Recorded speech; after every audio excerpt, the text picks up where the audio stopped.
We'll check out some cool tech tools. We'll attend the 25th anniversary Great Harvest Gala. And we'll have highlights from the Mustangs 30+1 anniversary celebration. All this and more are coming up About Town.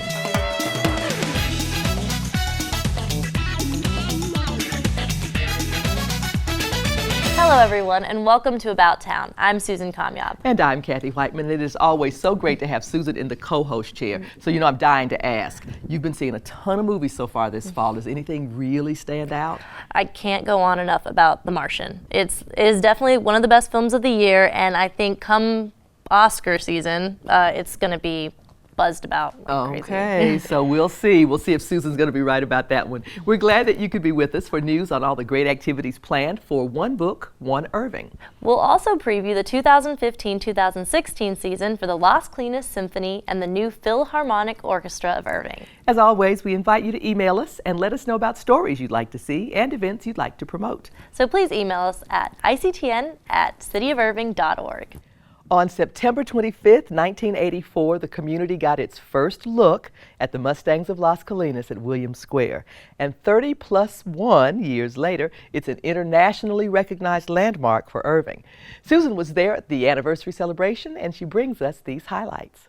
It's been 31 years since Robert Glenn created the Mustangs at Las Colinas, and today, we're celebrating. They're magnificent pieces of art. The detail, the accuracy, the talent of the artist just comes through so beautifully. The Mustang sculptures have become the iconic focal point of Las Colinas. I watch people come and I have them come into the museum and they all have a story, all have a connection, all, this is a special place where they went with their special person.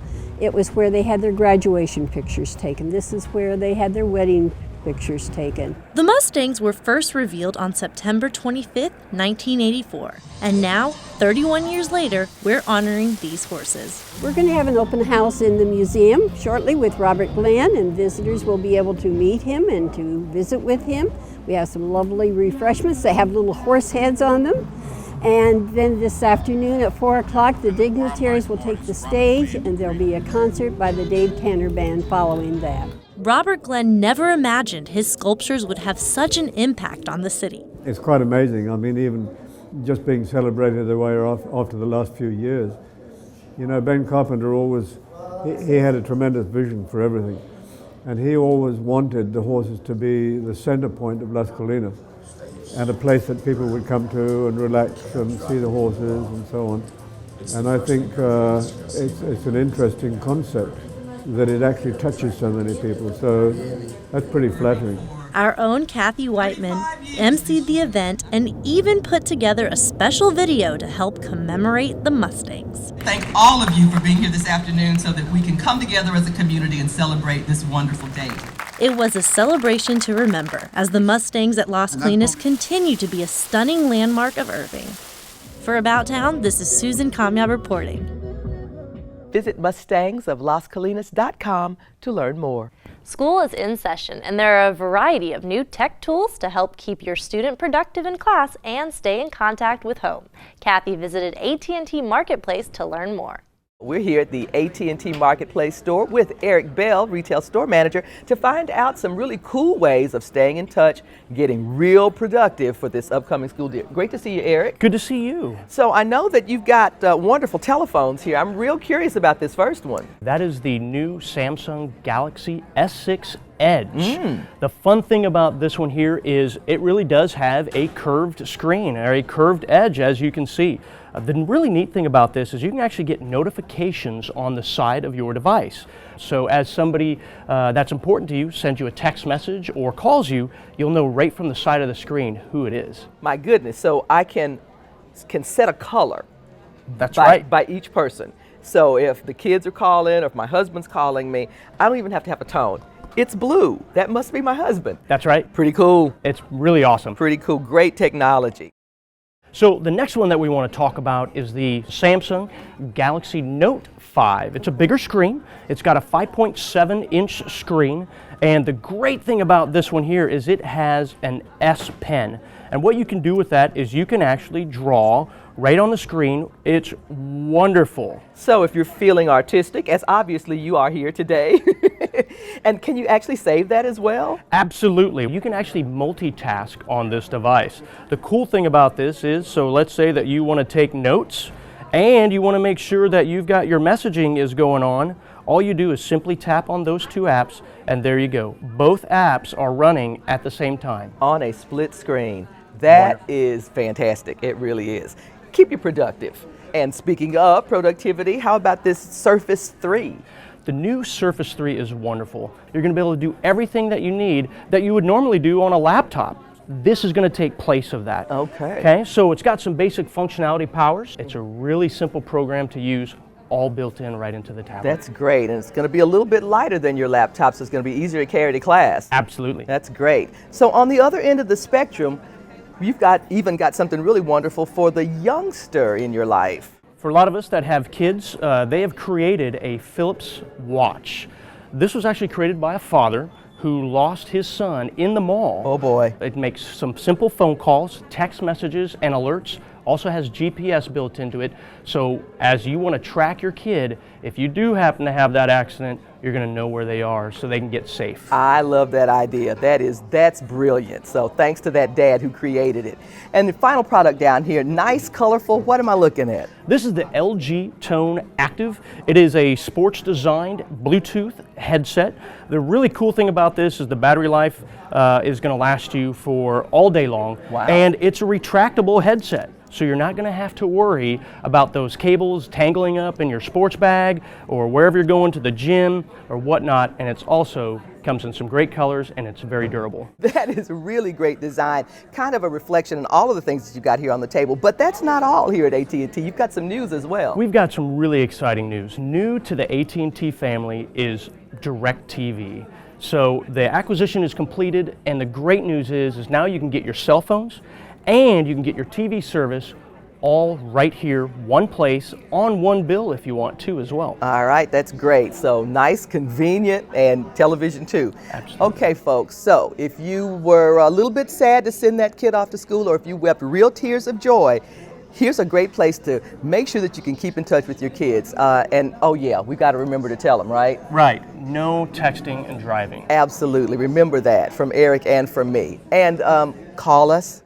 Visit AT&T.com to see more cool tech tools. AT&T MacArthur Marketplace is located at 7800 North MacArthur, Suite 150. It's the 10th year for Irving's community reading event, and the Irving Public Library has some great capers on the schedule throughout the month of October. Jan Bodner joins me with the details. Great to see you, Jan. Great to see you. You have been a busy lady because you actually kicked off One Book, One Irving this past weekend. We did. Tell us a little bit about the events. Well, the events were very, very fun, mostly for the small children. We had the book character Clifford, Curious George, the Man in the Yellow Hat, and Winnie the Pooh. And the kids were just so delighted to see him. It was just wonderful to see their faces. And the book characters just brought the books alive for them. That's wonderful. And when you think about the fact that you guys have been sponsoring this community read event for the past 10 years and all of the young readers that you've introduced to these great books that you've had, that's got to be pretty satisfying. Oh, it is. It is. And I'm so glad that we included, it took us maybe a couple of years to decide to include the young readers, and once we did, it's just the perfect partnership. Yeah, that's like the magic ingredient. Mm-hmm. So this year you had the opportunity to choose a book that I know is one of your personal favorites. Tell us what it is. We wanted to do this one almost for 10 years. It came out about the time we started the first One Book, but it was so brand new, no one had read it. But it's The Book Thief by Marcus Zuzak. And it's a wonderful book. Well, I want to pick this up because, and we'll get a shot of it. This is one cover, but the other cover is kind of a little bit of a revelation in that there was a major motion picture and it got great critical acclaim based on it. Right, came out couple years 2013. ago. Yeah, so yeah, not too bad. It's a visually stunning movie. Yeah, it was just a wonderful, wonderful book. So like you've done in years past, you've also included books for kids, and I've got a couple of those here as well. What are you highlighting for the little ones this time? Well, for toddlers, I'm not reading. This little owl is trying to read, and he won't read until all the little chicks sit down and be quiet. It's really cute. That is cute. But all the books that we picked out are about books. Like this one from Mo Willems is We Are in a Book. Our books go up to middle school. So Mr. Lemoncello's Library, the kids love that book, and it's great for middle school. Inkheart is another one that's good. We want them all reading from age 2 on up. So you've got some really exciting things planned as a part of celebrating this particular book, and one of them is Postcards from the Edge. Tell us about that and when it's happening. It's happening on October 19th at the National Scouting Museum, and we have a gentleman that speaks regularly at the Holocaust Museum, and he just is a fantastic speaker, and so we're going to highlight, he has some stories to tell. He came from Germany during the war and Wow. To New York, and he has some really good stories to tell. And that's perfect connection between the setting for the book and to have someone who actually lived some of that history to be here. Right. And then of course I have to ask, are you doing the haunted house? Yes, we can't give that up. We love to do that. We're going to do scary book characters, and we're going to call it the Haunted Library, and it'll be at South, and surprise, our haunting will actually be in the basement of the library. So I think the kids will really get a kick out of that. I think they will. I think you guys probably will too. How fun. Mm-hmm. All right, so if people want to know the variety of activities that are going on all month, what should they do? Well, they can come in the library and pick up a flyer, or they can go to our website, and we have all kinds of book clubs for children, for adults, book discussions, and other programs going on. All right, and will you be showing The Book Thief? Yes, at all the different branches of the libraries, yeah. Fantastic. All right. Thanks so much, Jan. Excited to hear about this year's selection and cannot wait to finish listening to The Book Thief because I've got that on audiobooks. Good, good. And speaking of movies developed from great novels, Susan Kamyab reviews 3 hot new fall films this week, 2 of which began their lives as books. See if you can guess. Here's Susan with a look at The Walk, Bridge of Spies, and The Martian.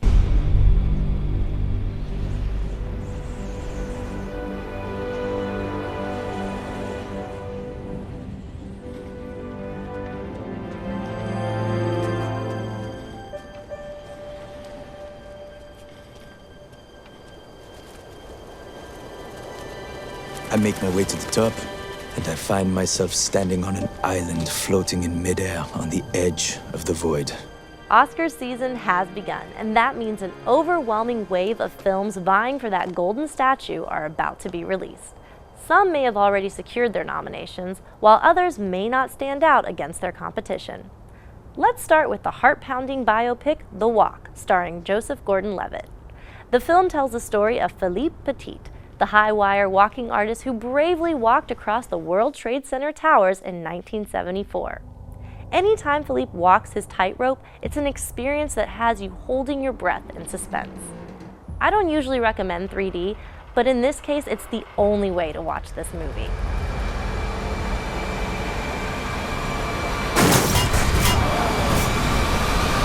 Unfortunately, besides the thrilling effects, which are truly innovative, The Walk doesn't offer much else.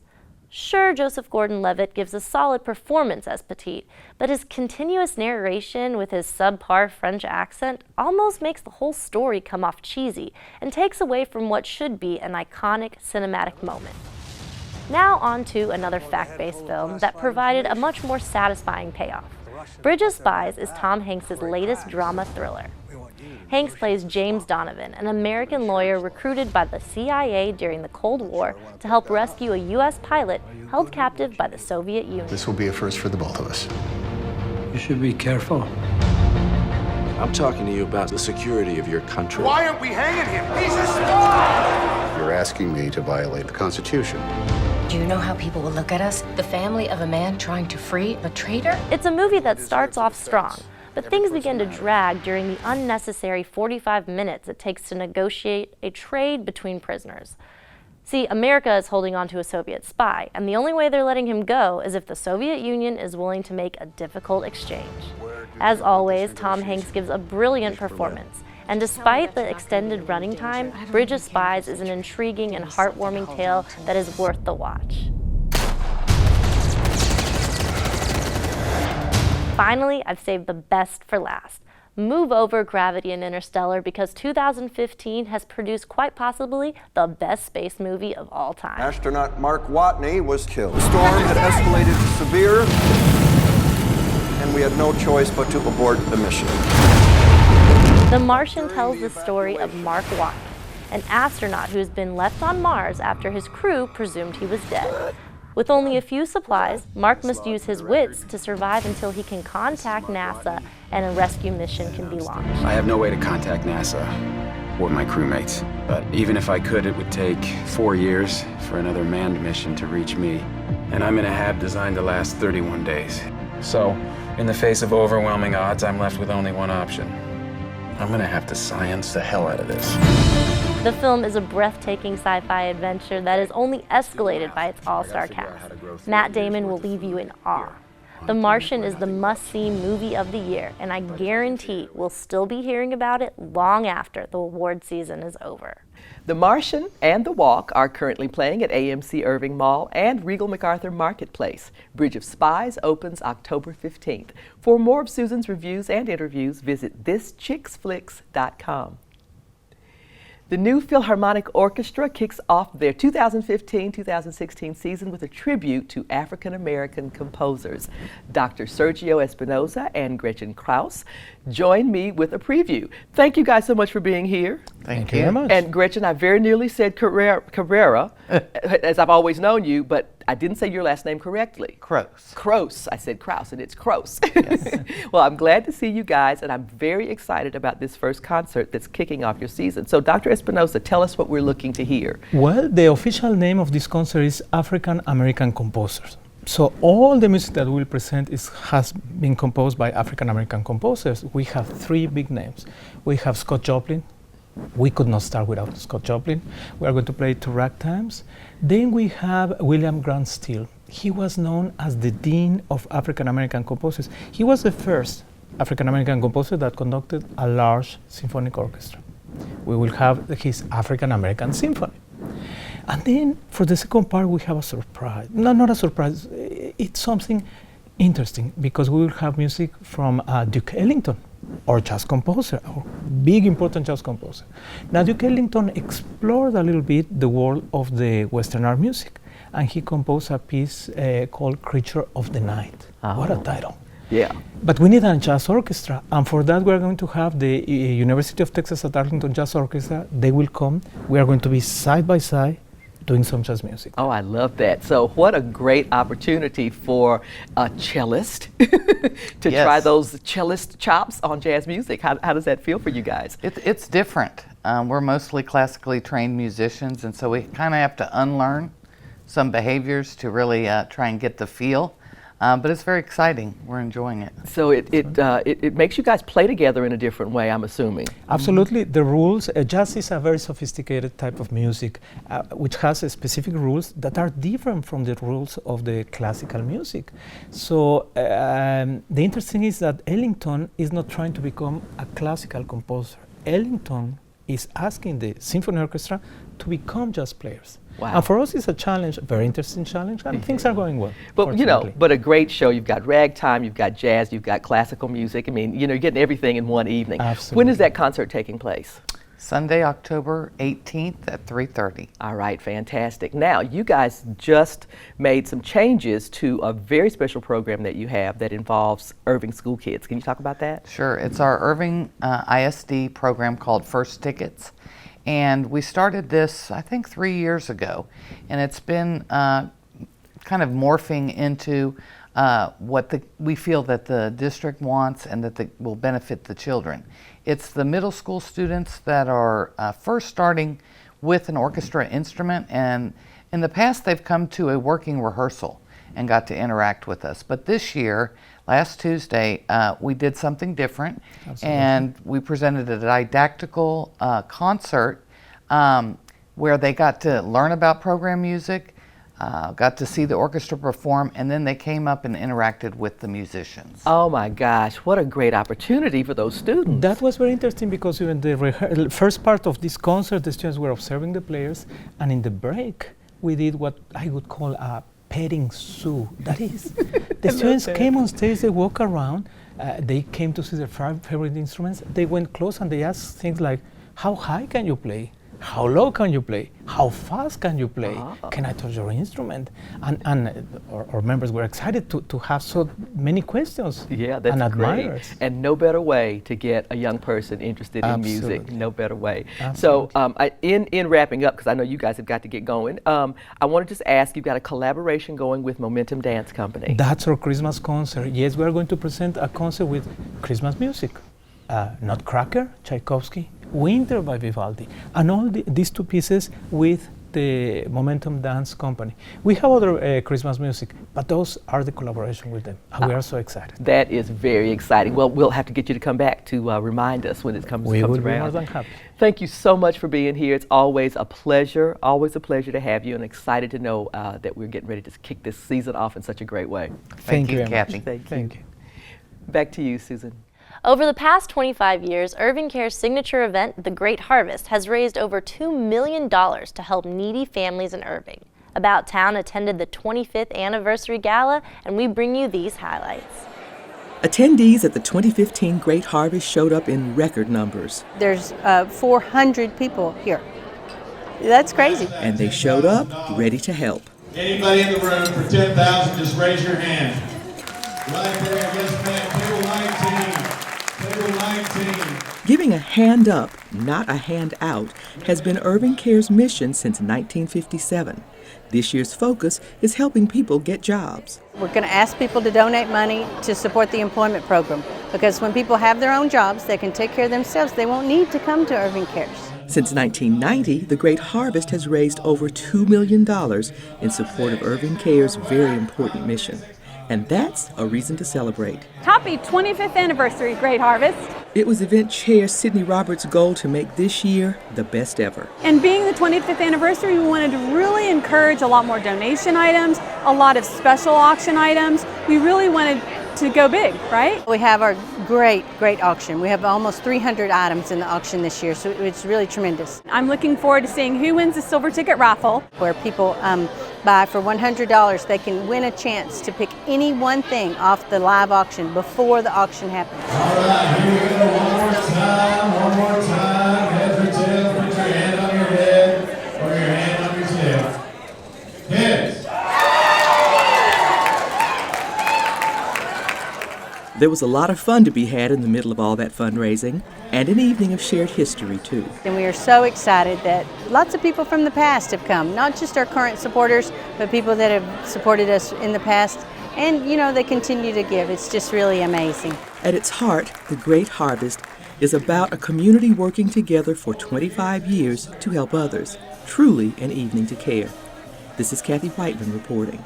To learn how you can help, visit irvingcares.org. Jaime Arredondo's breathtaking paintings are featured in the new exhibit, The Garden of Earthly Delights.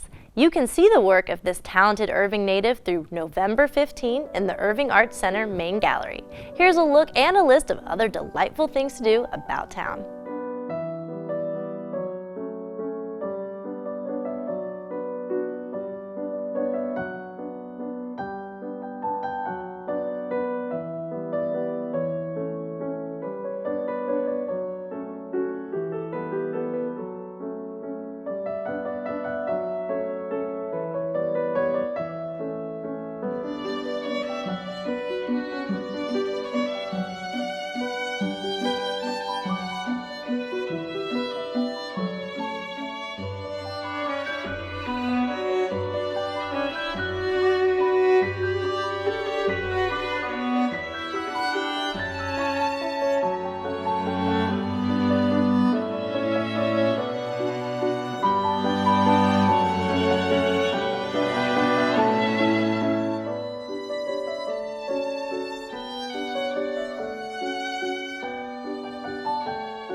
And here's some other exciting events happening about town.